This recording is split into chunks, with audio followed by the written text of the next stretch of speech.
Hi everyone, in today's video we are going to dive into what it means to have good watercolor paint. We are going to be putting kids paint, intermediate student paint, and professional grade paint to the test in a series of 5 tasks that all watercolor needs to be good at, and we'll see how we like it and how it compares to each other. The paints that we will be putting to the test today are Crayola Kids Paint that we've all probably used in grade school, Winsor and Newton cotman pans, which are considered an intermediate student type paint, and also Winsor and Newton professional tube paints that I put into my ceramic palette and let dry. I really thought hard about the 5 tests I wanted to put each of these paints through that would prove how good of watercolor they are. So let's do test number 1, the pickup. The pickup is all about how does the paint pick up starting dry with a wet brush. So I wanted it to be semi-scientific, so I made sure all of the watercolor starts dry. I wet my brush, clean brush, and I swirl my brush with a medium amount of pressure in the paint for 10 rotations, 10 swirls. And then that is what I put onto the paper. And then I add water to the other end to get the lighter version. And I actually connect the two because I kind of want to see how water bleeds into the darker value. So what is the pickup test even telling me? It's telling me how easy this particular paint reacts to water and some slight pressure. More professional watercolor paints react very easily with water, and you can tell when I put this paint, the professional one, down on the paper, it's very dark because after 10 swirls, I was picking up a very concentrated amount of paint and it turns into a very dark value, which can be really great. So it's interesting to compare how dark these paints all got from this 10 swirl pickup test. The next test, how dark does it go? And the reason I called it this is because no matter how many swirls I do, I want to see how dark and how pigmented I can get this color. So for this pinkish red color, I just really went at it and I tried to pick up as much pigment as possible to get the darkest value possible for that color. I was pretty impressed actually with the Crayola brand, how bright this was, but I feel like versus a professional brand that has a lot more pigment value, it really struggled to get as dark as that color could potentially go. And then just for comparison, I added a ton of water to kind of see how light I could get that color to go. So I liked having the comparison between how dark that color could get and how light that color could get. For the Winsor & Newton cotman brand, I'm using alizarin crimson, and I thought it did a really good job of getting a much more concentrated, darker value of pigment than obviously the Crayola brand. And then I used Quin Magenta for the professional paint, and I think it's even darker and more pigmented than the other two. Why is this test so crucial? It's because in watercolor, we increase the contrast or make colors darker by adding more pigment. And in cheaper watercolor paints, there's actually less pigment and a lesser quality of pigment and more fillers. So it's impossible to continue to make the color darker and darker and increase the value and contrast, which is crucial to watercolor paintings. So it's very important to me to have a watercolor paint that has as much pigment in it as possible. Test number 3, I'm calling, does it mingle or is it single? And I'm calling it that because even though these watercolor paints are going to mix, even the cheaper ones, some of the cheaper brands of watercolor paints, after they've mixed together and been placed on the paper, they actually start to separate. And you'll even see like blues and pinks completely separate after you've mixed a purple. So I was really curious if I mixed my own deep purple and added some water, if I would get different colors. And it's kind of interesting because on this Crayola one, you'll see on the lighter end, it starts to become a little bit more pink again. Watch that one while it dries. So it doesn't necessarily stay the same color of purple. It starts to separate a little bit. And then with the Winsor and Newton cotman, I'm also making a purple. I decided to use ultramarine blue, which I don't usually use to make purple because I feel like it doesn't mix with my alizarin crimson in very well.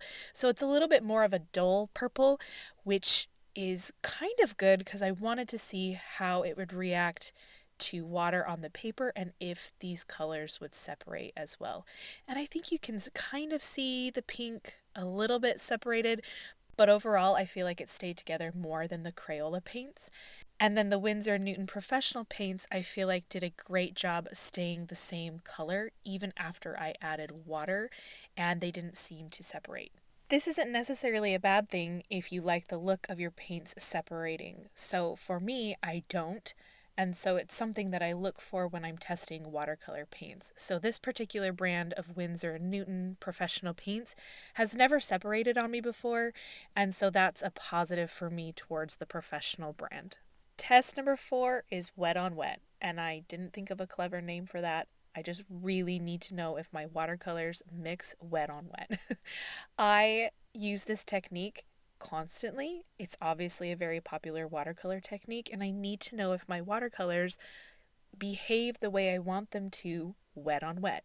And just so you know, I didn't mention this at the beginning of the video, but this is Arches or Arches watercolor paper, 140-pound cold press, 100% cotton paper.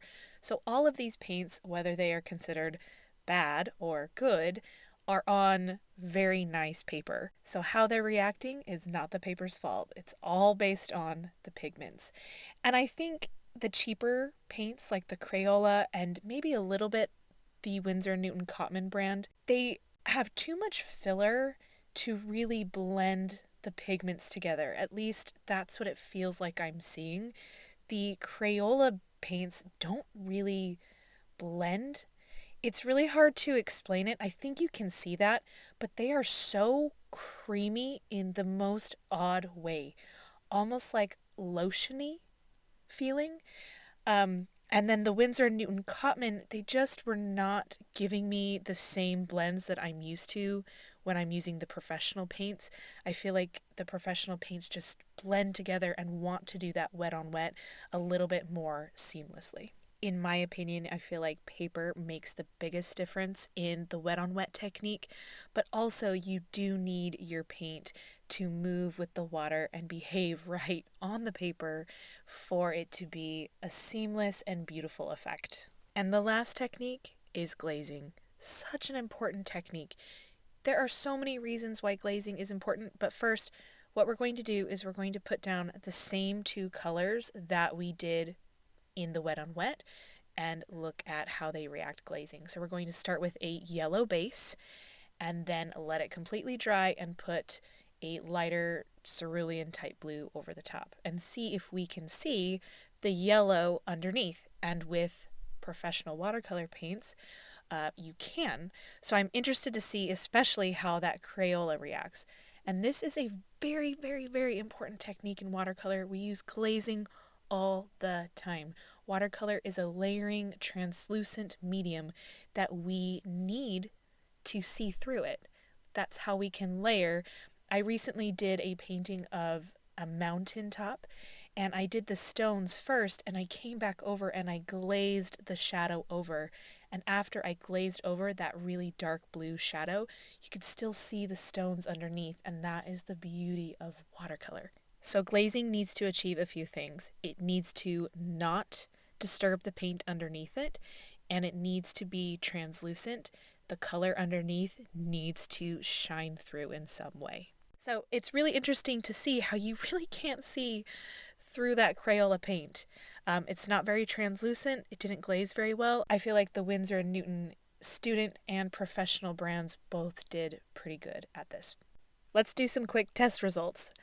I was overall pretty impressed with the Crayola brand, its vibrancy, its ability to react well with water, but it fell short in the way it was suspended with its fillers. It was just too creamy to mix together right, and I wasn't able to get enough pigment to get a very dark value on the value scale.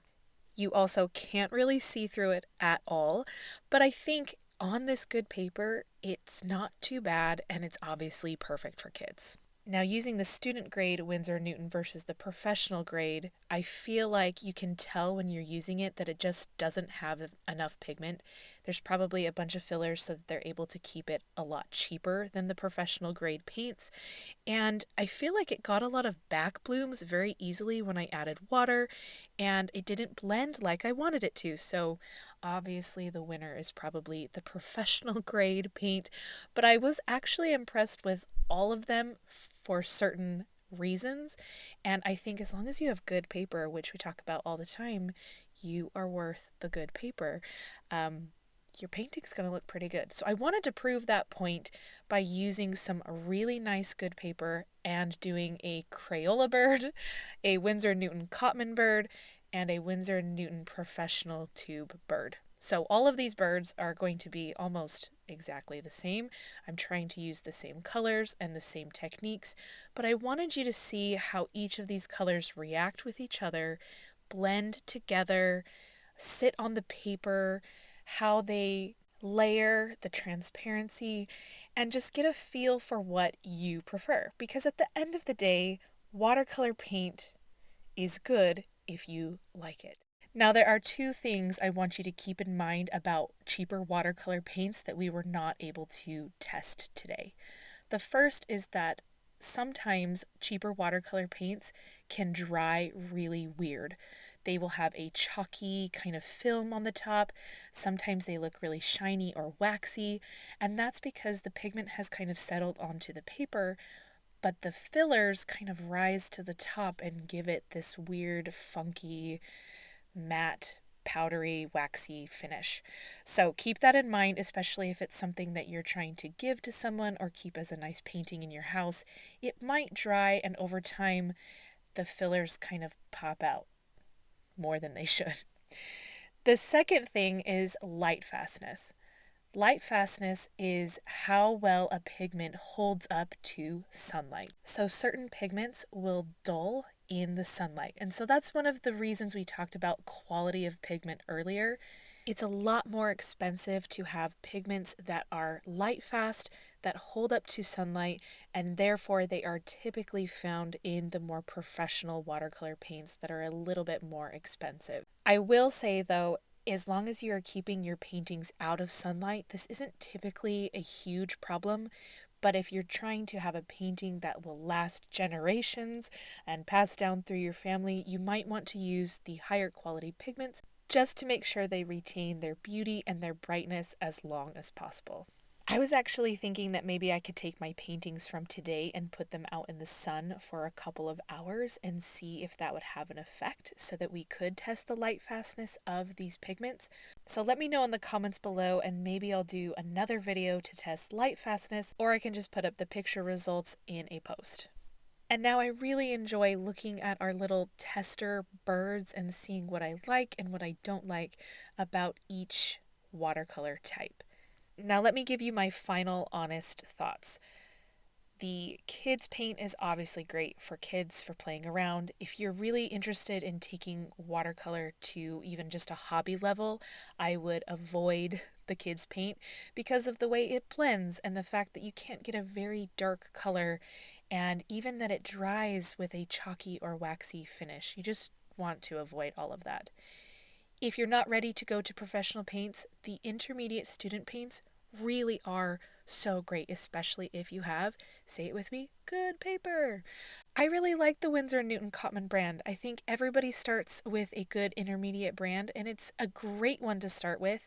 It reacts very similar to professional paints, and if I'm trying to find the differences, it's really nitpicky on how it feels, and probably mostly the light fastness and a little bit more how much pigment I can pick up and how dark my values are.